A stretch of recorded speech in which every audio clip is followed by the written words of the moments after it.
All right, so I got y'all's undivided attention. The children are more than likely out of school this week. So I want to draw the attention to this article.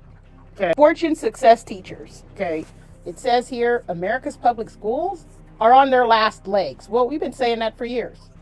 The proportion of students attending a school with chronic absenteeism has doubled since pre pandemic times. About 14.7 million students are chronically absent, new research from Johns Hopkins. But let's see what it says. Teachers might be saying, Bueller, Bueller, Bueller. More these days as school absences rise nationwide.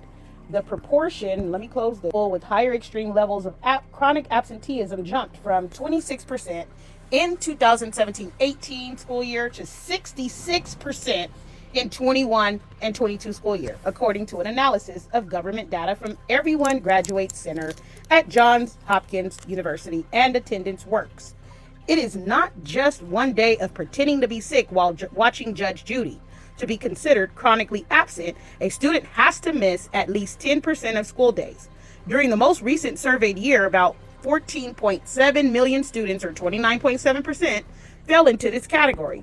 Pre-pandemic absenteeism issues were largely based in high school, but this new research shows the crisis is now hitting elementary and middle schools. Evidence of the pandemic's toll on the school system. If you ask Heidi N. Chang, executive director at Attendance Works, it's a sign that the positive conditions of learning that are critical to motivating students to attend have been eroded at school, Chang tells Fortune. Now, we've been saying this for a long time. We've been saying our children are not safe in these school environments. They are having issues, and we were ignored. So now it's 29.7% of children that are not showing up for various reasons, right? And it jumped from 26 to 46%. You see right here, right?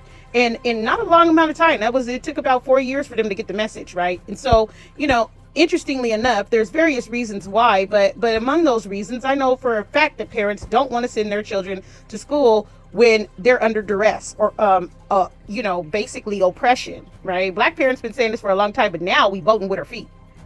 Now we're saying, you know what, you can't listen to us. You don't want to fix it. And I don't even think they can. They're going to be able, I think this article states it right as, it's on their last legs, obviously, right? And it's like special interests only want to hear their side of the story and don't want to listen to parents. But parents are a powerful voting bloc and will vote with their feet every single time while y'all try to figure it out and let's see what happens. They could blame it on COVID. But I know we have been saying this for longer than the pandemic. You can't blame everything on COVID, right? So let's see what they say. COVID was the last crack. Well, I'm glad that was the straw that broke the camel's back, right? In a broken system. Indeed, the education sector is feeling the ripple effects from overpaying and overworking its employees. Dealing with remote teaching and a high cost of living on staggering low pay prompted many burned out teachers to quit, fueling a teacher shortage. Replacing them has been difficult. Some school districts have even turned to the National Guard. All right, so now y'all got a straight up militarized school. And that is not going to bring students in any quicker. I definitely wouldn't be sending my child into an indoctrination camp with military teachers. Replacing them has been difficult. Some school districts have even turned to the National Guard to fill in the gaps. While those who remain are trying to help, everyone from bus drivers to first grade teachers remain underpaid and stressed out. Okay. I'm seeing more educators, especially the younger ones, coming in and saying, I'm not willing to put up with this. Joshua Morgan, a former teacher at a rural district, told the Associated Press. It's gotten to the point where many teachers are priced out of living near the district where they teach as they can't afford to navigate a difficult housing market. It's a crisis that's been looming for years, as teachers have struggled to make ends meet and increasingly found themselves at the forefront of other national issues like gun safety and censorship regarding LGBTQ rights and critical race theory. The pandemic just pushed a system that was already at its breaking point even further. So much of our system is held together with duct tape and glue. When you have a scenario like COVID that really threatens the stability of even a high-functioning district, of course we're going to see disproportionate impacts on those districts that were already teetering on a precipice of insolvency and instability to begin with.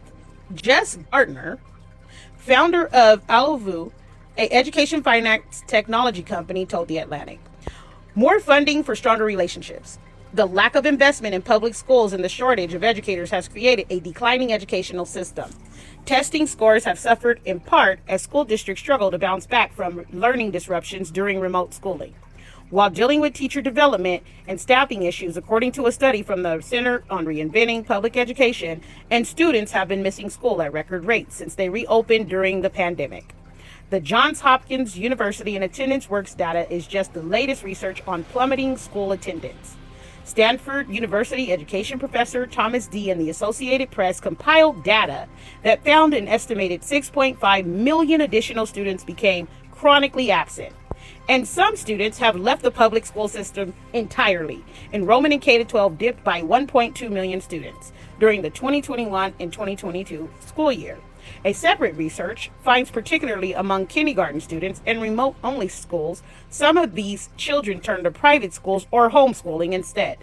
To fix chronic absenteeism, the education experience itself needs more funding, Chang says. We need target investments and efforts to strengthen the foundational building blocks available to all students that ensure they feel physically and emotionally healthy at school and safe at school, as well as a sense of belonging and support, she explains. That includes supporting schools so they can help provide the basic needs for their students and families, she adds.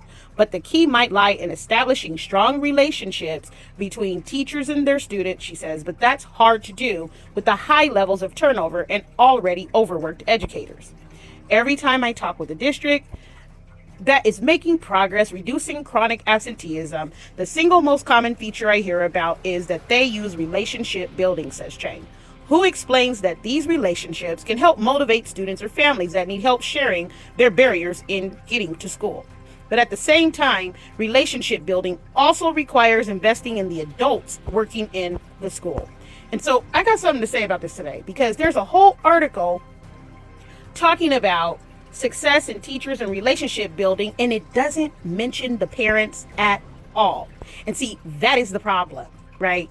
Because we as parents are the key, one of the major stakeholders with regards to our children's educations. We're the ones that are the most credible source of information when it comes to our children and talking about what's happening in our families and our households. But have y'all been listening? Absolutely not. Because every time there is a discussion about America's public schools and what the problems are, it's always about the system and its inputs, and rarely is it about what is happening, what do the parents think, right? What do the parents say about our education system? How can we allow their contribution and their credible sources of information as parents, being that, to provide reasonable solutions and make this work? But that's not even where it seems like this conversation is headed.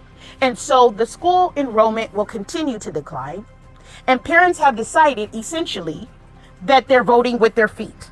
So what is happening is an undervaluation and a lack of representation and a disrespect outright for the parents and the families. And what they didn't calculate effectively was that parents are a powerful voting bloc of their own and are willing to walk out and vote with their feet. And what they didn't anticipate was that parents were going to recognize the discrepancies of what they were being told about an education system when the children were home learning and they were able to see and peer into what was being taught. And that parents then decided that if this is all you're doing, I might as well do something else. And then parents are also deciding that if we have to constantly inform the education system on how to treat our children and how to keep them safe and how to directly instruct them according to their modality of learning, and not punish them for congruent behaviors, childlike behaviors, I'll say that, then we might as well do it ourselves. So see, you have a DIY situation, FYI, and you didn't think that parents were paying attention. And these types of discussions continue to be void of the parent's perspective. And so they will continue to see a drastic decline in enrollment. Let me know what y'all think.